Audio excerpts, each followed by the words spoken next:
அம்மாவிடம் அடி வாங்கி பாட்டியிடம் ஆறுதல் தேடி தாத்தாவிடம் கதை கேட்டு ஒரு வரமான வாழ்க்கையை ஒரு சந்தோஷமான வாழ்க்கையை வாழ்ந்த தலைமுறை யாருன்னா அது நாம தாங்க.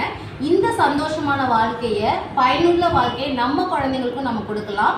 அதுக்கு என்ன பண்ணணும்னா இப்போ இருந்திருக்க எக்ஸாம்ஸ் டைம்ஸ் முடிஞ்சிச்சு, குழந்தைங்களுக்கு லீவ் விட்டாச்சு, சம்மர் வெக்கேஷன் ஸ்டார்ட் ஆயிடுச்சு.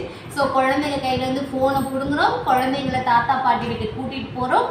அங்கே நாம் சின்ன வயசில் என்ன விளையாண்டுருக்கோம், நிறைய விளையாட்டுகள் விளையாண்டுருக்கோம். கபடி, கில்லி விளையாண்டுருக்கோம், அப்புறம் நாடு பிடித்தல், தாயக்கட்டை, பல்லாங்குழி, செஸ் போர்டு, இந்த மாதிரி நிறைய விளையாட்டுகள் நம்ம விளையாண்டுருக்கோம். ஸோ இந்த விளையாட்டுகள் எல்லாத்தையும் நம்ம குழந்தைங்க கூட நம்ம டைம் ஸ்பெண்ட் பண்ணி இந்த சம்மர் வெக்கேஷனை நம்ம விளையாண்டு நம்மளும் நம்மளோட ஸ்ட்ரெஸ்ஸை போக்கிக்கலாம். குழந்தைங்களும் இது மூலியமா நிறைய என்ன பண்ணுவாங்கன்னா யூஸ்ஃபுல்லான விஷயங்களை கற்றுப்பாங்க.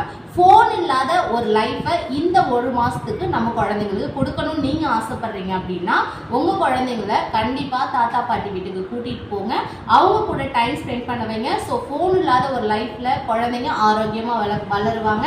அதுக்கு இந்த சம்மர் வெக்கேஷனை நீங்கள் யூஸ் பண்ணிக்கோங்க. தேங்க்யூ.